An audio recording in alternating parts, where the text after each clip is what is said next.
Best way to stay healthy is by making sure you're putting the right things in your body, which is easier said than done when you're trying to figure out the right diet and supplements to take. Good news. Cardimax Immune Booster has you covered.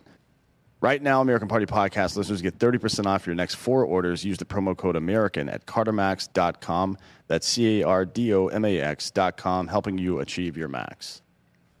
Climax. Dakota's performing surgery today because he's, as you all know, a doctor. He's performing surgery on his own ass. Did you guys know that? Yeah, everybody's nodding over there except for Giorgio, who doesn't understand. No, he's not in timeout after the last show. He's actually on the road today, and it was easier for us to do this. We have a show planned with a general. And I was going to try to do it this week, so I told him to go ahead and go do what he needed to do. But unfortunately, not unfortunately, it just happened that we're going to do that show. That's Wednesday next week, right, Nick? Yeah, so next week, tune in. What's the guy's? It's Don. I don't know how to say his last name. It's. I'll spell it for you so you can look him up and prepare yourself. B-U-L-O-C. I mean, Bullock maybe, or Bullock. I don't know how. I'm not Ross, where I'm just going to say his name incorrectly for the next 3 or 4 days. So, D-O-N-B-U-L-O-C. Wait, that's not right. Yeah, it is. Don Bullock. Bullock. It's got to be Bullock, right? It's definitely not Don Lemon, Jacob. Jesus Christ. And Mark Milley, that dude should be on trial for conspiracy to commit treason right now, but we'll get to that. Let's see what else is going on here. All right, boys and girls, it's Friday. Is that hump day? Why do they call Wednesday hump day? Is it because there's like a hump in the W, or is it because it's the top of the week? Nick said it's because it's the top of the week. You've got a very Eurocentric idea of what a week is. You know what I mean? It's the middle of the week, middle of the work According week. to whom? My week starts on fucking Wednesday, okay? Right. So fuck you. Okay. Yeah, I mean, most Europeans don't even work 5 days a week. It's 4, right? Yeah. Yeah, so. Most Americans don't work. There wasn't even a fucking, that's true, actually. There are 11 million open jobs right now because of the 5-day work week. I guess that makes sense. I mean, that is an American phrase. Anyways, we're going to go back through the 10 stages of genocide since we devolved into a goddamn economics debate in the last one. I actually had a lot of fun doing that, though. And I enjoyed all of your guys' commentary, and I enjoyed talking shit to you and you talking shit to me. It was pretty fun. I don't get mad, by the way, when you talk shit back to me, obviously. Otherwise, that'd be kind of stupid because I enjoy talking shit. All right, cool. Let's get into this. So all this weird shit that's been going on lately, for those of you that watch the show a lot, you know that I'm not really prone to hyperbole and stuff like that. I don't really care for that. I think it's kind of, it distracts from the actual points that you're trying to make. You can't have a reasonable debate if you're just lobbing insults at one another or taking each other in your worst possible meaning. There's something in Jordan Peterson's 12 Rules for Life.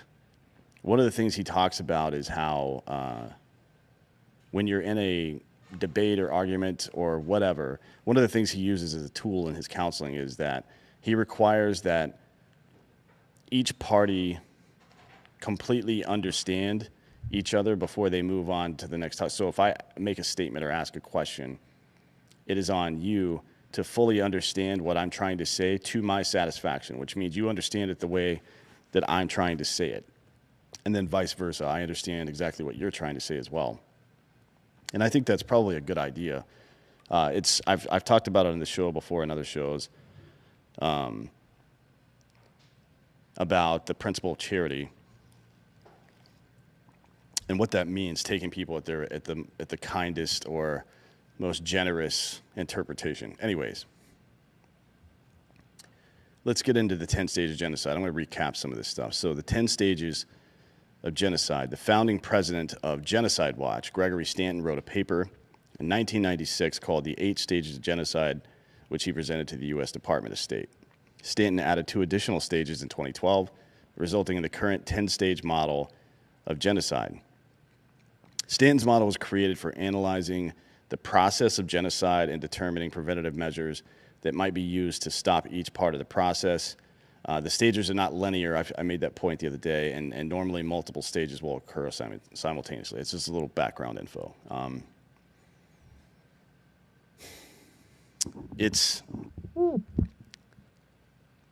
need to tighten this thing. There we go.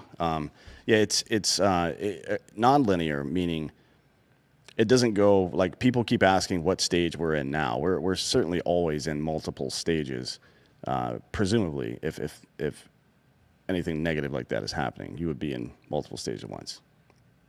And by the way, if you have any questions, this chat goes too fast, and it erases the comments after so long. Not erases, it just doesn't show up in the list anymore. So if you've got a question or anything or a comment that you really want me to see, you're going to have to super chat it.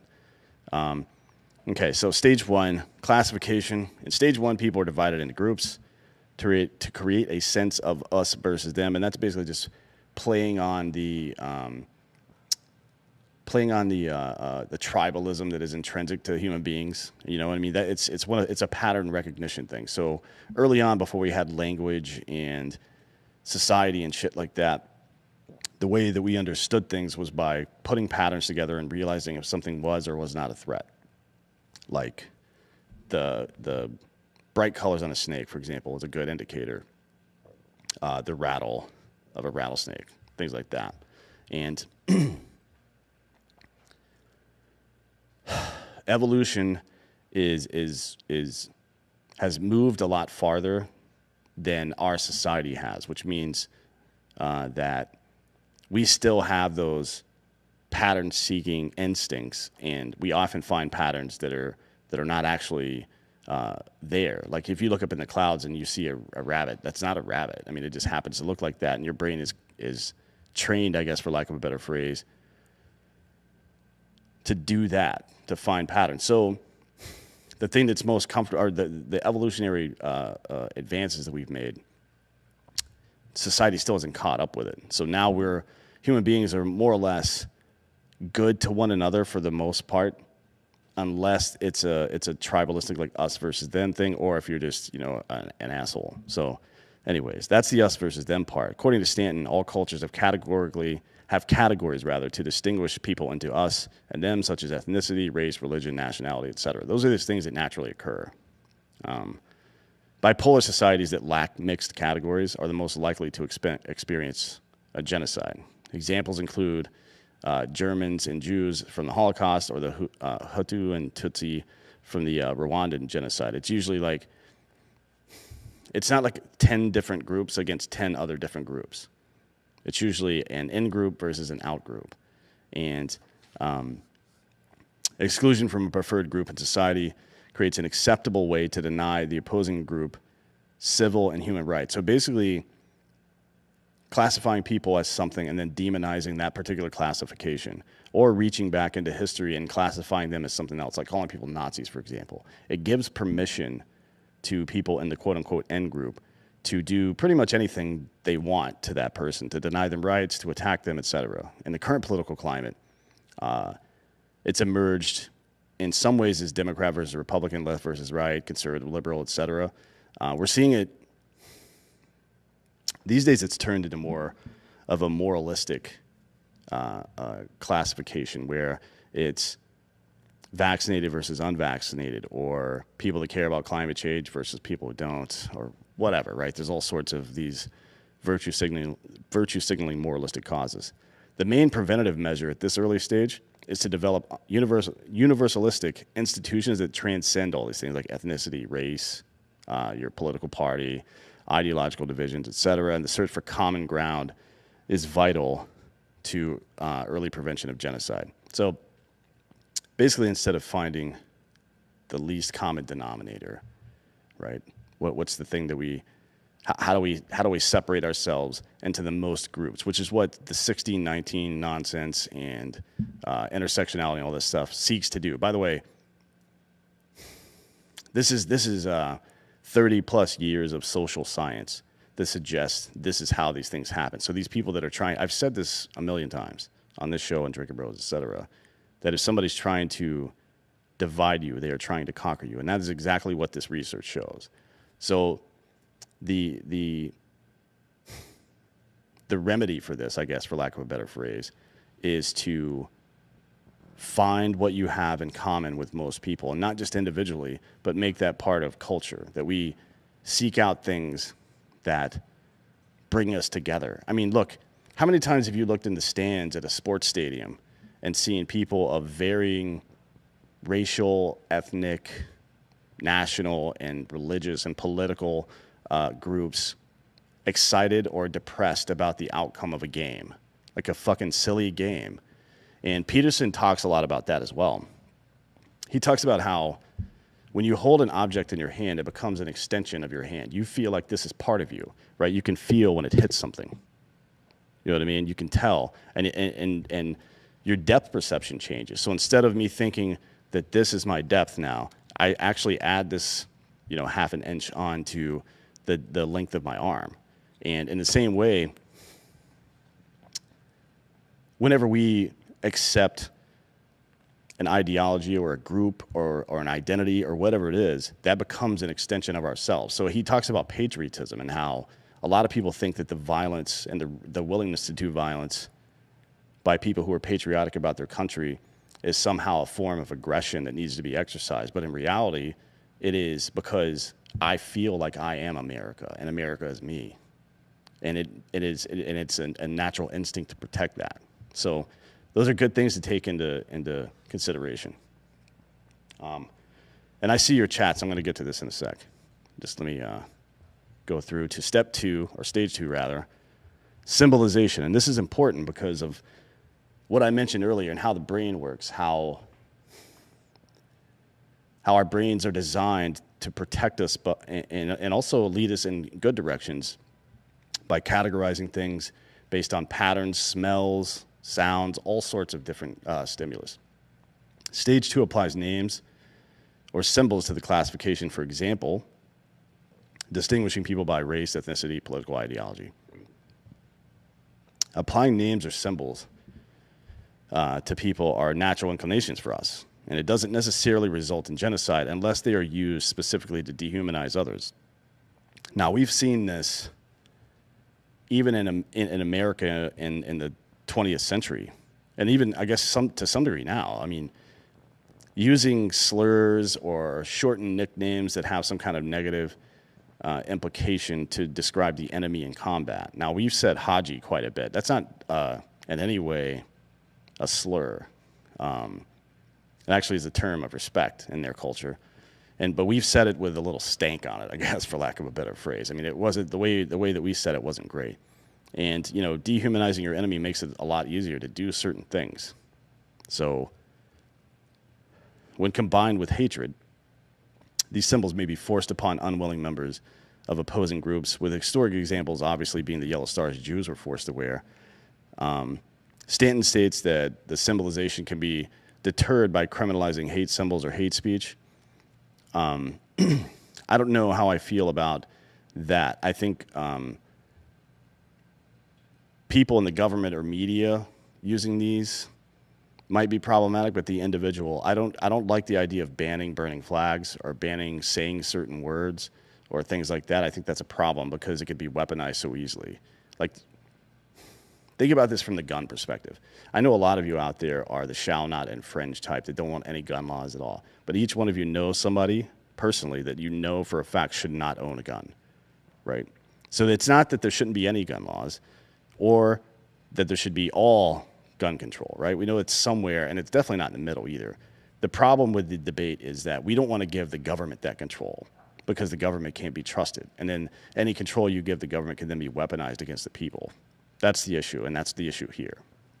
So I don't want to give the government the opportunity to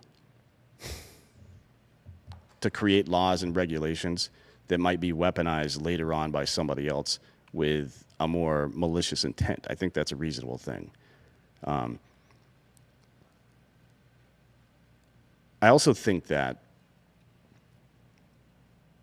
and I said this the other day, it's not just using symbols necessarily to, it's not just giving a symbol on someone, right? I mean, anti-vax is one of them, but think about the difference between, so in Nazi Germany, Jews would wear a gold star to show that they're Jewish. What if it's the inverse, right? What if the N group, for lack of a better phrase, is wearing something that denotes that they're part of the in group, and everybody that's not wearing it is the out group or the leper or whatever you want to call it. And that is what you see with these vaccine passports now. So it's very problematic. U.S. culture banning any form of freedom of expression is generally opposed, and problems arise when attempting to define hate speech or hate symbols.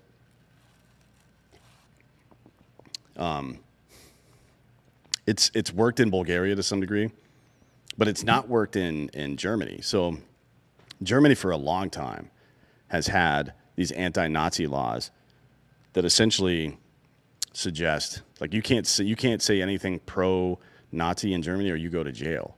And now they're seeing a new rise of white nationalist fascism over there. So I think I think it's almost like free market economics.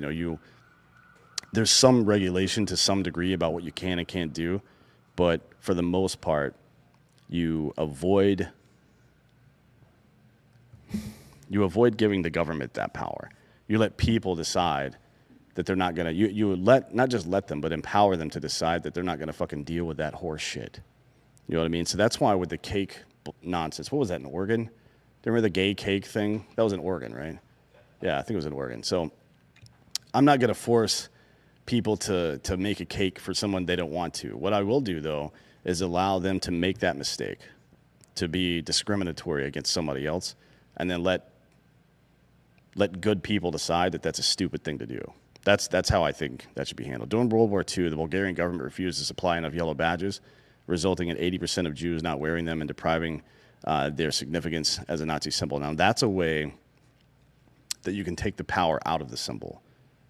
If the government does something like that, that's fine. But these are extreme circumstances. Bulgaria was invaded by Germany, right? And they were using this as a way to avoid the Germans identifying people. That's an entirely different scenario than the government mandating you can't say something, right? I mean, those are two very different things. Modern examples of symbolization include the labels fascist, communist, socialist, whatever. I don't think most people using those words even know what they mean or what their historical significance is. But they use them pretty commonly to describe people in opposing political groups. And ultimately, the point is to create a connection between them and historically demonized groups or ideologies. It's like calling somebody a rapist or something, or a racist, or any of the ist. It stings, it sticks, because it automatically conjures up images of maybe past trauma, maybe fucking Nazis or whatever, right? These are not good things. I'm going to answer a couple of these super chats, and then we'll get on to the next one here. Sam Mazedra, I never know if I'm saying that right. The Yeonmi Park interview. We haven't rebooked it yet. Our booker Ari's working on it right now. We'll get her on here eventually. It's just we had to reschedule, or she had to reschedule one day, so we haven't been able to get it back because our schedule is filled out.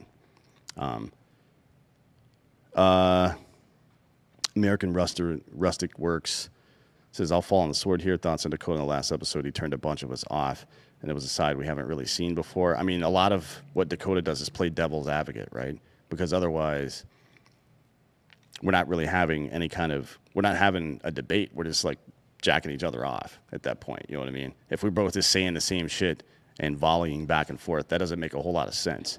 So, again, it's the principle of charity. Assume the best. Like he's Dakota's a good dude that does a lot of charity work. He's not fucking stupid. Is it cult-like behavior from Brandon Landry? Yeah, to some degree, it's definitely cult-like behavior. But that's how it works, right? It's like there's all these phenomena that happen involving group psychology are really interesting, like the bystander effect, where the more people are witnessing something fucked up, the less likely anybody is to interdict it, right? Or groupthink and things like that. The Mandela effect, there's a lot of weird-ass things that happen when a bunch of people are in one spot trying to deal with a piece of information, particularly when there's outside influence, like the media and shit. All right. We have thrown out categorical imperatives, which has permitted for the influx of maxims containing no logical arguments. Right. I mean, it's essentially like, I mean, there's a lot of ways to address that. That's from High and Angry, by the way.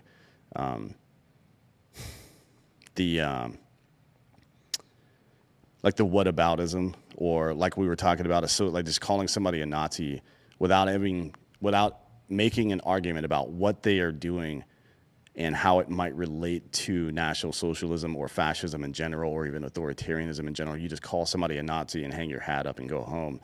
That's weak bullshit, right? It doesn't prove any point. It's like, oh yeah, well, you're a fucking dick, and then you slam the door in their face. Like, I mean, yeah, I guess you ended the conversation, but it doesn't necessarily mean you've accomplished anything. My man says, and that's weird to say, one, has the attacked group ever been armed before as we are? The answer to that is obviously no. We're the most armed population in the history of the world. Two, at what stage do we stand up so we don't reach the 10th stage? I don't think you can address it that way necessarily, but I will get to that question later, because I think the point is to constantly be trying to interdict at each stage. Again, it's non-linear. So it's not like we need, like, if we get past 0.6, then we're fucked. No, it's like you use these mitigation techniques against. Can somebody please tell Ari to stop calling me? Can you not tell that I'm on the goddamn show? You can use these techniques, these mitigation techniques, at all times to defeat all this shit. Okay, or we should be, rather. Let's see. I'll do one more and then we're gonna move on. Kevin Walters. Quick note from yesterday on our modern day Washington. I'm almost positive he wasn't elected the first go around. It's a theoretical being our modern day Washington. Well, I mean, he was elected by a very small minority of the population. Remember when the country first started, only white landowners could vote, white male landowners. So, and even then it was Delco looked it up one day, I can't remember, but it was a very small amount of the U.S. population actually voted in that first election.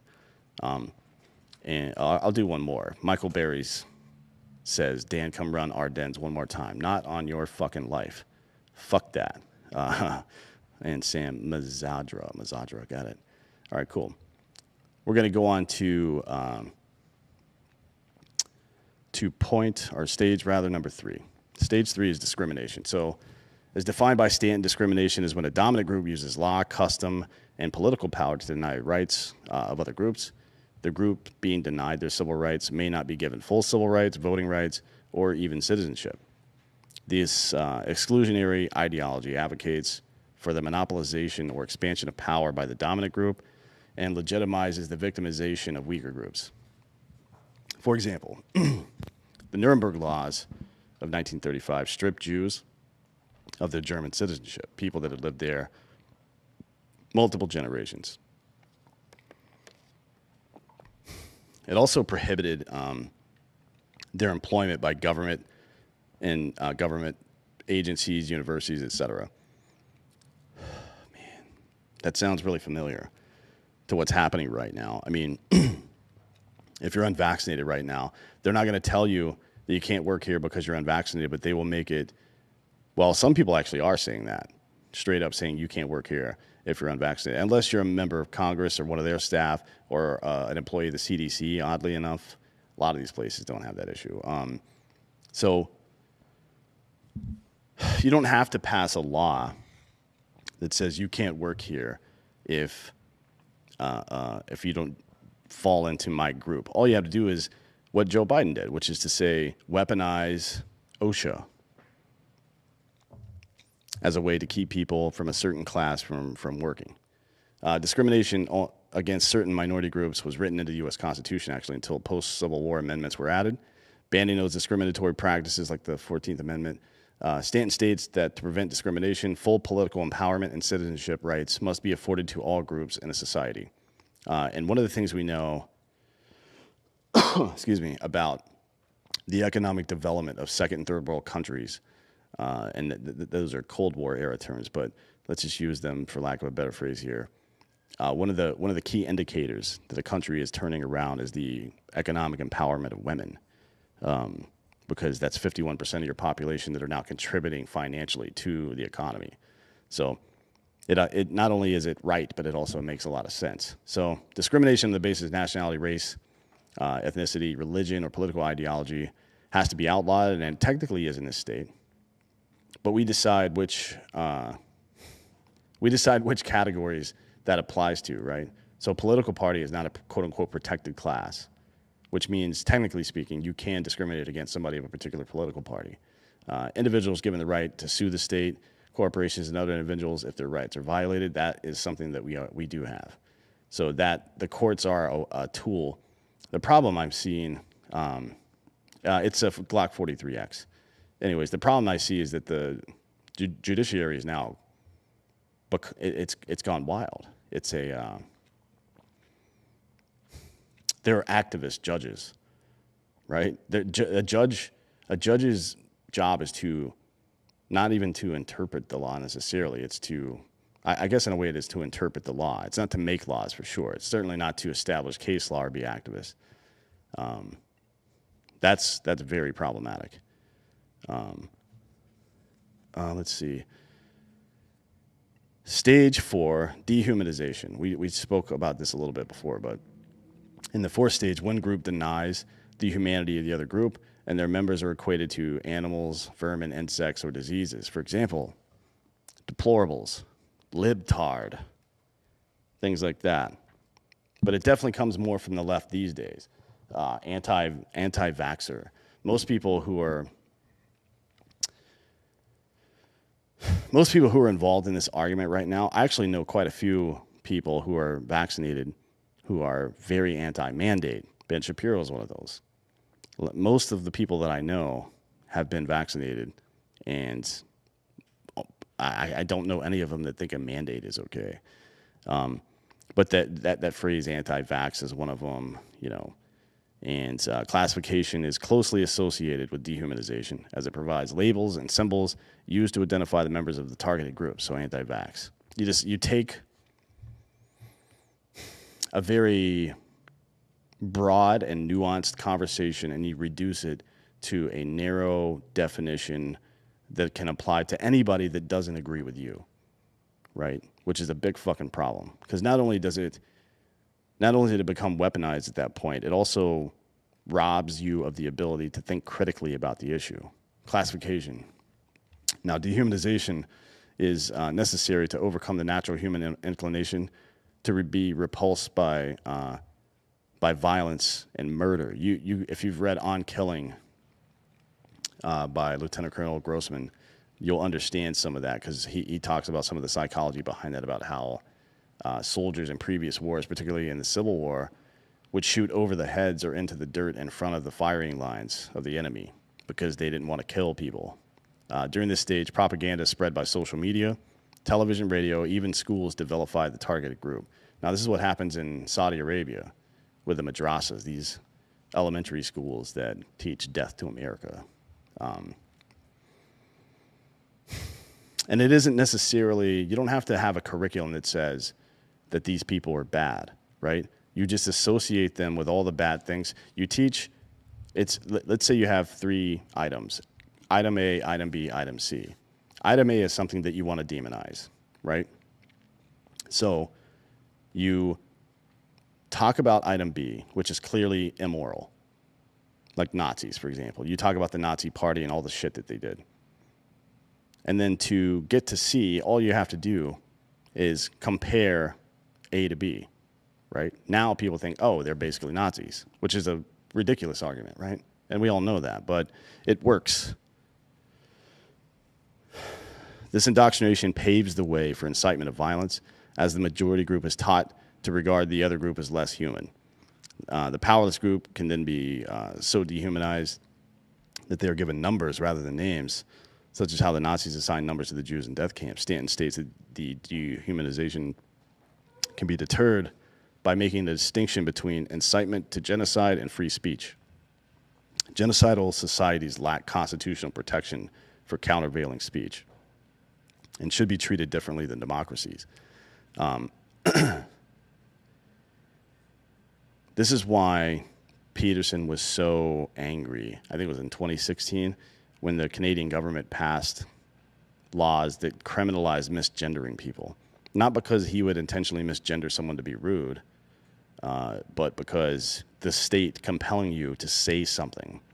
Like telling you what you can't say is one thing. If it's like, don't yell fire in a crowded movie theater, don't lie under oath, shit like that. But telling you what you have to say is an entirely new thing. And it's not new. It's just new for Western democracy. Right. I mean, the Supreme Court's ruled a number of times. You can't force patriotism. You can't make somebody say the Pledge of Allegiance in schools. That's why it got removed. It wasn't because it said under God in it, which is what the argument that a lot of people make. It's that you can't compel patriotism. Anyways, leaders or other individuals who attempt to incite genocide should be prosecuted, obviously. And media platforms or organizations promoting genocidal violence should be shut down. Now, that does beg the question, at what point do you get involved? At what point do people who go on the news and say this group deserves this? You know what I mean? What point do you? At what point does do the people or government or whomever it is step in and stop that shit? Brandenburg v. Ohio is pretty clear about what constitutes incitement of violence against a certain people. So look into that if you're curious about it. Modern examples of dehumanization include Antifa justifying the use of violence by their members through applying the fascist label to opposing groups. So I'm sure a lot of you have had that argument with someone. You say something negative about Antifa and they go, what are you, pro-fascism? It's called begging the question. It's a logical fallacy. They're begging the question that their premise is true, that anybody that disagrees with them is a fascist, and that's nonsense. Stage 5 is organization. And the paper states that genocide is always organized, usually by the state, and often using militias or independent groups to provide deniability of government responsibility. So, OSHA. Genocides often occur during civil or international wars, such as the Holocaust during World War II, or the mass murder of Bosniaks by the Serbians during the Bosnian War. States usually organize secret police to spy on, arrest, torture, and murder people suspected of opposition to political leaders. Motivations for targeting groups are indoctrinated through mass media and special training for militias, death squads, or special army killing units. Now, you see in Australia right now, there are camps right outside the cities, and people are being arrested for it's not for lack of a better phrase. If a government agency takes me into custody, you've been arrested. That's what that means, right? So if a government agency sends people, doctors or whomever it is, in a van to my house and says, hey, you have to get in and come stay here for a while because we say so, you are under arrest. Let's not make any fucking bones about that shit. And now you see these COVID police or whatever in New York cruising around making sure people are quote-unquote in compliance. I mean, are you fucking kidding me with this shit? The first step in preventing the organization of a genocide is to outlaw membership in militias or organizations intent on carrying out the killings. Now, that's going to be difficult here because right now the organization that's being weaponized is OSHA, right? Which is a very smart move on the left's part, to not have it be police, to have it be a civil issue, to fine you, right? But that's always the question. Whenever they try to do this, luckily we have a lot of people in social media and even some folks in Congress who will ask the question, what happens if I don't pay the fine? Like, you take my shit away, right? Okay, what happens if I fucking stop you from taking my shit away? At what point do I become arrested? Because that's the point you're looking for. And it will ultimately be that case. And I'm telling you, That shit's coming. It's important for law enforcement in this country right now to stand up and say they're not going to be participating in that shit. It's important for the military, for the National Guard, for anybody, for especially at the leadership level, to say, you know what, fuck you. I'm not participating in your bullshit. Because that will it'll do two things. One, it'll let people know that they're not the enemy, because I don't think they are. And number two, it'll tell these fucking assholes in government that you're not using us for your nonsense. The leaders of these groups, though, should be prosecuted, and the UN should impose embargoes on governments and citizens of countries involved in genocidal massacres. We're not there yet. Modern examples of organization, though, include groups such as Antifa or white nationalist groups, where indoctrination or training occur for the purpose of persecuting a specific opposition group. All right, great. How is OSHA? That's how you spell OSHA. OSHA, by the way, since you asked, Elijah, about how they're being weaponized, they're being weaponized insofar as instead of making a COVID mandate where if you don't comply, somebody shows up and arrests you, OSHA passes a regulation, not a law, a regulation. Very different. Civil forfeiture, not criminal forfeiture. But civil forfeiture eventually leads to criminal forfeiture. And even if it didn't, the civil forfeiture will bankrupt someone's business. You take people's ability to survive on their own away, right? That's why. Anyways, going to get some sponsors here, and then we'll get back into it. Number one, Ghostbed. Everybody knows it. Everybody loves it. If you haven't pounded off in a Ghostbed, what are you doing with your life? I like the adjustable base. It's right now they still have the deal where, in addition to a mattress, if you buy the adjustable base, you get 40% off on your order, which means you can just load up, get the whole deal: the adjustable base, the pillows, the bed itself, the mattress cover, the cooling sheets. All of it is great. So go to ghostbed.com/drinkingbros. 36-month pay-as-you-go program. They love veterans. They really do give back in a way that I haven't ever seen a company like that do. I mean, obviously Black Rifle does. They're a government, or I'm sorry, they're a company made up of veterans. So of course they do. It makes sense. Ghostbed, I don't know how many veterans or if any work for them, but they've done this out of pocket because they know it's the right thing to do. So again, go to ghostbed.com/drinkingbros for that. Next up, Cardimax, which I'm drinking right now, immune booster. Go to cardimax.com, use the promo code American. You're going to get 30% off your next 4 orders. It's getting to be that time of year here in Texas where the allergies are coming out. God damn it, it drives me crazy. I haven't gotten cedar fever or anything yet, but I try. It used to be Emergency. Remember that stuff? Like the powder that you pour in water? I used to chug that stuff like it was going out of style. One, it tastes nasty. I think there's a bunch of sugar in it. And it's, I don't know, I just didn't enjoy it very much. So I didn't use it, which means I didn't get the benefits from it. Cardimax tastes great. Developed by Sean Matson, fellow drinking bro and former Navy SEAL. Cardimax Immune Booster comes in easy to mix liquid packet and 2 great flavors, orange and watermelon. I usually mix the watermelon with the pink lemonade energy in the morning and drink that, which is what's in here. Tastes great. The ingredients are healthy, and it's made by a veteran. So Cardimax is offering American Party an exclusive offer, 30% off your next 4 orders. Go to cardimax.com, use the promo code American. That's CARDOMAX.com. Use the promo code American, and you will get 30% off your next 4 orders. Cardimax.com, helping you achieve your max. Big fan of that stuff. All right, let's get back into it. Let me get some water here.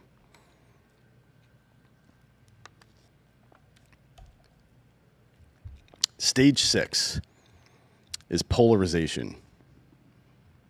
So in the polarization stage, extremists work to drive groups apart, and hate groups broadcast widespread propaganda. Good Lord. So you can see that and its inverse in media. You'll see the mainstream media on the left, which is the bulk of the mainstream media, constantly demonizing any kind of position conservatives hold. But you also see the inverse. You see the inverse where Rachel Maddow and Chris Hayes and these idiots on CNN, even Jerry Nadler in Congress, denying the existence of Antifa altogether. Because they don't have a chapter president, somehow they're not organized and don't exist as an organization. It's crazy. Laws may forbid social interaction between groups, and moderates are targeted for intimidation, further widening the division between the majority and the minority. Now, Nicki Minaj is an interesting person to talk about here. So Stanton he wrote this paper in '96 before social media existed, before all this social pressure existed, right? And I don't know if he was able to take into account how this might play out. What did Nicki Minaj say? She didn't say that, and I'm not speaking to the credibility of her original statement about fucking balls blowing up or whatever the fuck, but her statement was something to the effect of, God forbid a black person say something that wasn't approved by the left. You know what I mean? Because she got lit up for it. So it doesn't need to be a law necessarily. These systems that we've set up, social media and et cetera, now have the ability to negatively impact someone's life, ruin someone's life, without anybody ever lifting a pen to write it down as a law or pass it or vote on it or even agree to it. And again, I'm not saying that she's right or wrong about her original statement. I don't really know about that. Anyways, moderates from the perpetrating faction hold the most power to stop genocide, so they are the first to be arrested or killed. Right. So I would assume that Nicki Minaj is probably left on most issues. Right. Probably very liberal, generally speaking, but the fact that she would come, look at how quickly, like if Charlie Kirk or Sean Hannity or Tucker Carlson says something, people will like, yeah, you're fucking just a neocon or you're just a fucking far right, whatever the fuck. When it's someone from the left that eventually agrees with the right talking point or vice versa, it happens both ways. They get primaried if they're a politician. They get called a traitor, an Uncle Tom, whatever these fucking words are. They get lit up far more than anybody else because of how important they are. So those of you out there who say I'm a libertarian or I'm a black-pilled person, I don't subscribe to these political groups, or I think we need to have a more nuanced conversation about things and everybody's voice should be heard and then we should make a rational decision. You are the most important people in American society right now because you're the only thing that can stop this shit from happening. The laws, or I would extend that, the laws or social norms strip away fundamental civil rights and liberties, and the targeted groups are then disarmed, making them incapable of defending themselves and ensuring the dominant group has total control. Now, think about the way this has all happened.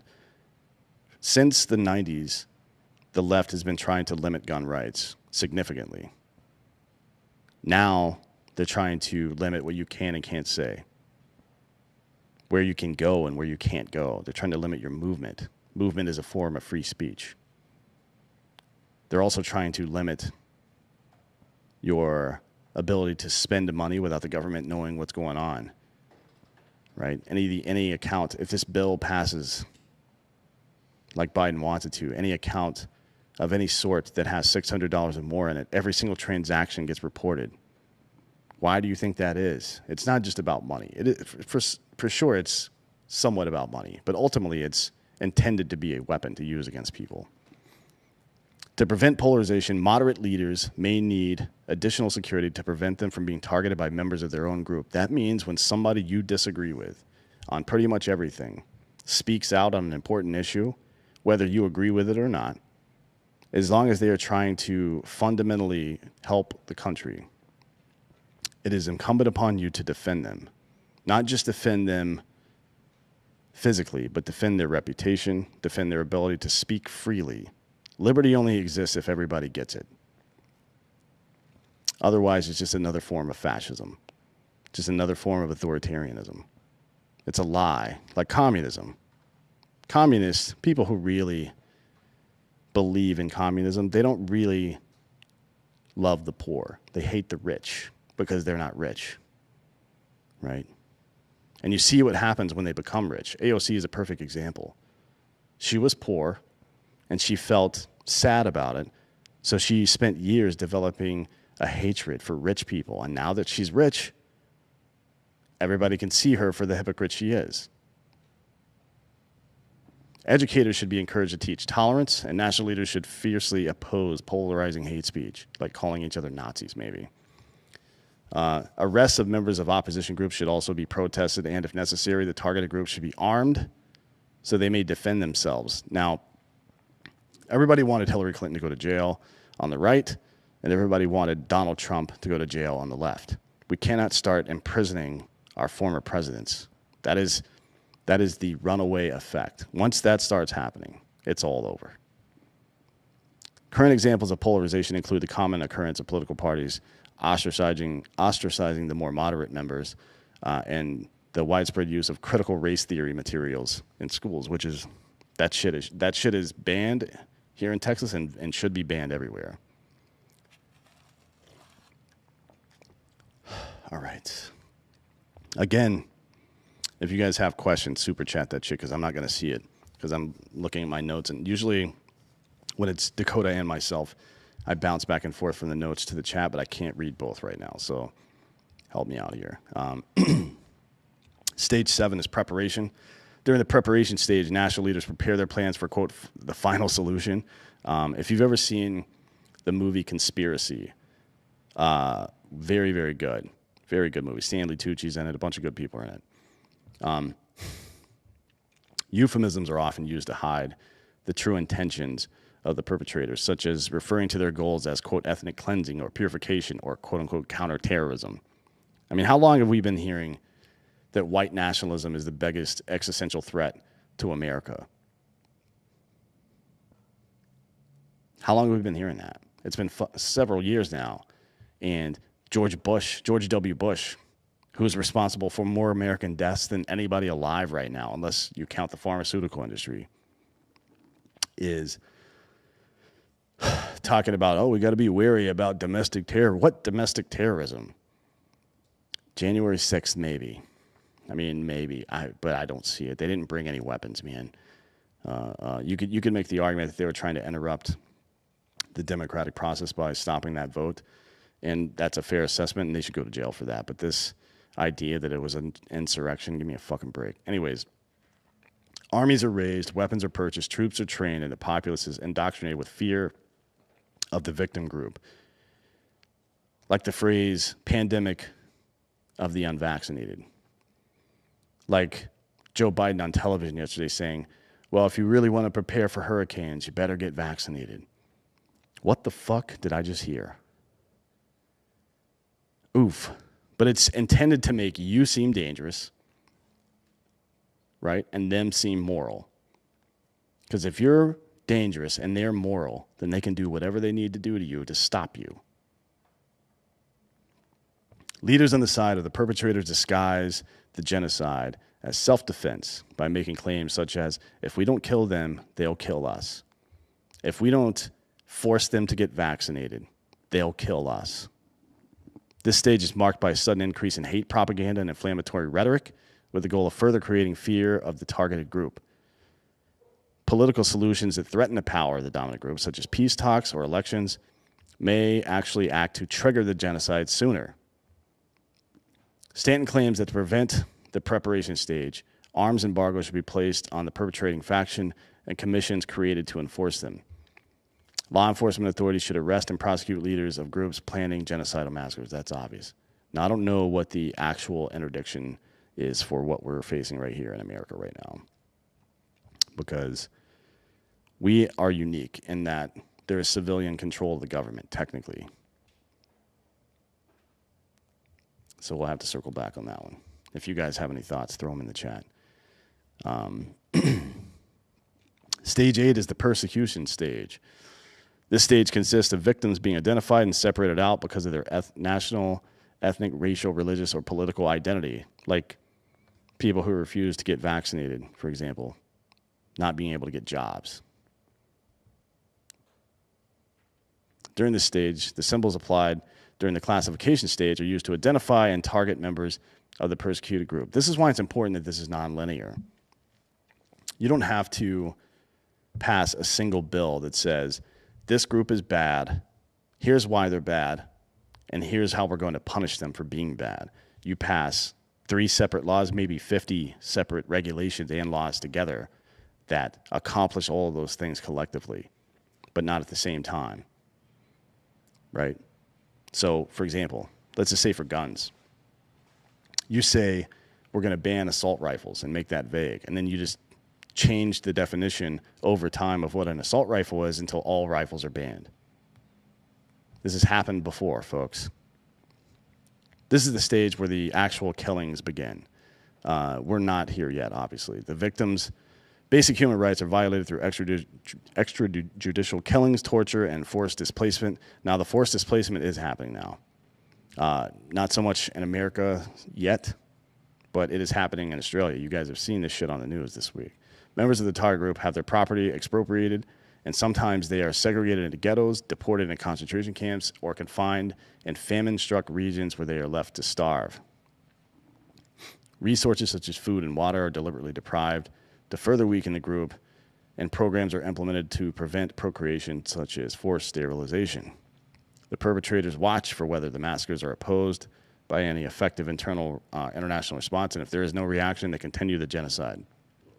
Stanton states that at this stage, a genocide emergency must be declared, followed by a vigorous diplomacy, targeted economic sanctions, and armed intervention if necessary. Assistance should be provided to the victim group, such as food, medical supplies, and weapons.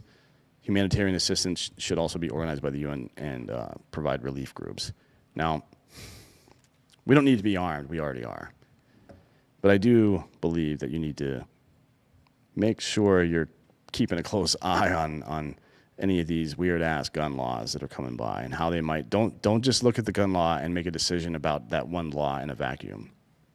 Think about how some small change or addendum or additional law may make that more powerful. That's something to consider. Stage 9 is extermination, and this is where the mass killings are carried out. It's the point where it officially becomes a genocide. The term extermination is used by the perpetrators because they often don't believe their victims are fully human. So when you start, it's a very good literary key to tell how deep into this bullshit we are. When you start hearing people mention casual violence towards the out group, or that the government should quote unquote do something about these people, that's when things are starting to go bad, because that's when a bulk of the in group, the majority group, are starting to feel like these people are subhuman, we can do whatever we need to do to stop them, etc. When sponsored by the state, the armed forces will often collaborate with militias with the goal of killing all members of the targeted group in the event of a total genocide. Most genocides are genocides, quote, in part, meaning selected demographic will be targeted instead of an entire ethnicity or group.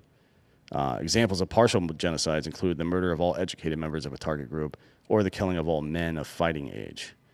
Mass rapes of women belonging to the victim group have become a characteristic of modern genocides such as Darfur, Myanmar, etc. A total war, quote unquote, between nations or ethnic groups is inherently genocidal, as it does not differentiate between civilians and non-combatants. Carpet bombing, shit like that. At this stage, only a rapid and overwhelming armed intervention can stop it. And then stage 10, the final stage, which again we're not in yet, denial. Denial is the final stage of a genocide, and it's the strongest indicator of future genocidal massacres. The perpetrators dig up mass graves, burn bodies, destroying the evidence, and intimidate witnesses to allow the killers to deny any responsibility. Acts of genocide are often disguised as a counterinsurgency. If there is an ongoing armed conflict or civil war, perpetrators will block investigations, et cetera, like Pol Pot or Idi Amin. During and after genocide, lawyers, diplomats, and others who oppose forceful action often deny that these crimes meet the definition of genocide. So the guy who wrote the Nuremberg laws was at the Final Solution meeting, along with Martin Luther, not the one from the Reformation, but not that guy, and Heydrich and Eichmann and all those guys. Again, they use the euphemisms, ethnic cleansing, or whatever phrase they need to use that sounds like they did something positive. It's just marketing. The best response to denial is punishment. You saw that with the Nuremberg trials and all that stuff. Tribunals such as Khmer Rouge in Cambodia. Again, we're not here yet to that stage. But you can see how a lot of the stuff that's happening in American government right now and in the media is extremely problematic. And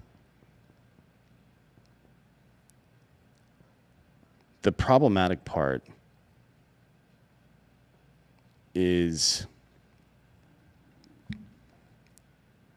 to me, it's the removal of any kind of requirement for critical thinking whatsoever, right? You can get people to do horrible things if you remove from them the burden of responsibility. So if you tell people, because of how you believe, because of your God said so, or because this group or that group is an existential threat, right? Because liberals are trying to destroy America, or whatever the fuck, you know what I mean? Or because they're coming to do this, or it's always they, it's never specific. You remove from people the responsibility to make an actual decision as a human being. And the fact that both sides are fucking doing this shit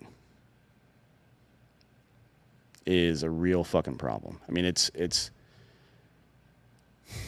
I think it started from a point in the, it's hard to say where. A lot of it is the Chinese and Russian influence in social media, or the information operations they've been running for a long time. A lot of it is just fucking narrow-minded assholes like Newt Gingrich, who, along with the RNC and their I can't remember the guy's name. He's a political strategist for the right, but he made up the term death tax and climate change, or I'm sorry, global warming, I think. And basically what he does is either massage language to make it sound more beneficial to the right, or massage it to sound like more menacing from the left, right? They demonize the word liberal, but the vast majority of Americans right now are probably classically liberal, I would say. You know, it's weird. I'm going to go to the chat now, see if anybody has anything to say. Frank Luntz, that's it. Thanks, Poos. Yeah, that guy's a real piece of shit. And it all kind of went onward from there. Like the conservatives accepted, because they disliked the other side, they accepted all the rhetoric and shit that was being pumped by their side. And then they got mad when the other side started doing the same thing. And as in any conflict, there was never any... It is required that, like, if I slap you and you slap me back, and then I punch you and you punch me back, and then we tackle each other, and then we pull out guns and knives and blah, blah, blah, it just escalates over and over and over and over again. It continues to escalate until somebody says no. We're not fighting over this stupid shit anymore, right? The fight was not supposed to be about me being right and you being wrong. The fight was supposed to be, can we together figure out what's right? And instead of focusing on what's right, we've argued constantly over right and left. It doesn't make any sense. Jacob Nickel, what step would you put people saying hospitals shouldn't treat the unvaccinated? That's a good question. I mean, that would be, I would say probably the organization and dehumanization stages at the same time. I mean, that should be, there's one rule in medicine. We said it yesterday on the show. There's one rule in medicine. Do no harm, right? Combat medics. I've watched combat medics treat people that just tried to kill us who we shot. I've seen that happen with my own eyeballs. I've seen doctors and nurses and surgeons and et cetera treat people who are assholes, criminals, fucking terrible, terrible people, because that's the right thing to do. Because that is the institution existing without interference from politics or whatever the fuck else. It's important for that to exist. Right? So these doctors and nurses are saying they're not going to treat people who are unvaccinated. One, that's fucking stupid. It doesn't make any sense. And the phrase pandemic of the unvaccinated is absolute nonsense. If millions and millions and millions of people have already had COVID throughout 2020 and 2021, which they have better, which is to say longer lasting and broader immunity to COVID than people who have been vaccinated. And if they've been vaccinated after the fact of having COVID, they're even better. So if you want to double down, if you're in a high-risk group and you have had COVID, getting vaccinated is not going to fuck you up, probably, right? And all the deaths that have happened because of the vaccination, those people were very likely going to die anyways if they had contracted COVID, right? I mean, that's how that works. So you have to look at these things without romance. You have to look at them, divorce yourself from your opinions on these things and look at the data. Look at the data and say, what were all the contributing factors? All of you guys, all you conservative folks have been making the point forever that there is a clear distinction between dying from COVID and dying with it. And that's absolutely true. Comorbidities, all that stuff, absolutely true. It is also true that if a certain percentage of people die from vaccine-related stuff, what percentage of that were in a high-risk category? We're old or fat or sick already, right? Take these things into consideration. Apply the same standard to yourself that you apply to everyone else. And if you don't, then you're full of shit, and I'll see you in hell.